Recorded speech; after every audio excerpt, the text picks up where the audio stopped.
syukur kunjung kantokku saka karo gantung klambiku warisane mbah kakung sarapanku sambal goreng sego jagung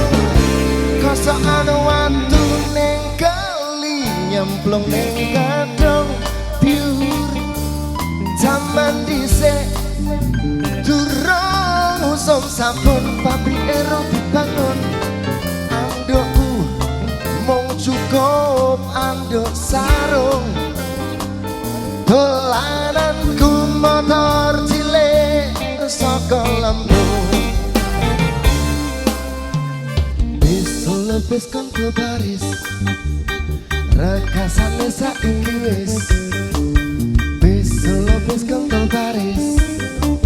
gegere kendang wis tanggal 15 padang cilang bulane bunder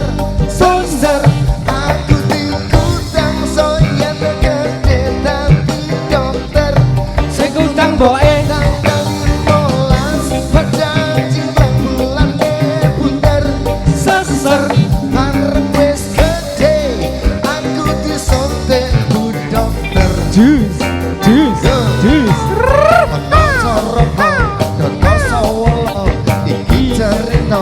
jaman semono padha jayanya moga padha iki cerita saka wong tuwa masuk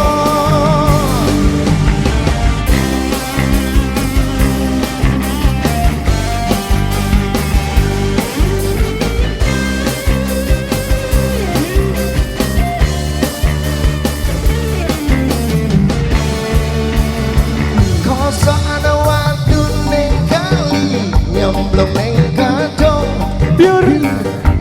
jaman dhisik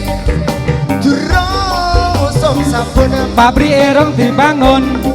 andukku mung cukup anduk sarung Pak Narto terima kasih dolananku motor cilik saka Lampung bis lebis kontol baris kekere saiki wis bis lebis kontol baris kekere kendang wis tanggal 15 padang cilang bulane bunder seser aku diutang soyen gede tapi dokter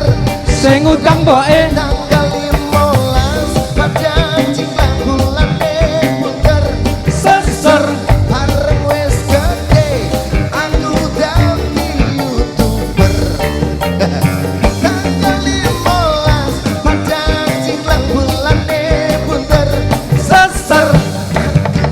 utang soyen gede dadi dokter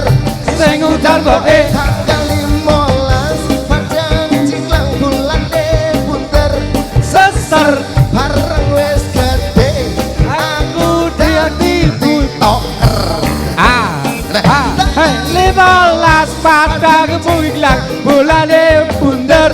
seser aku diutang ben gede dadi dokter sing utang boke tanggal 15 dadi apa kok bulane bunder seser bareng wis gede aku disuntik menter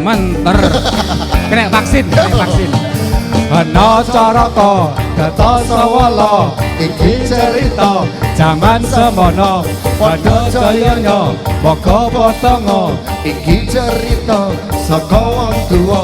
ana caraka Kertosawala iki cerita jaman semono moga jayanya moga padha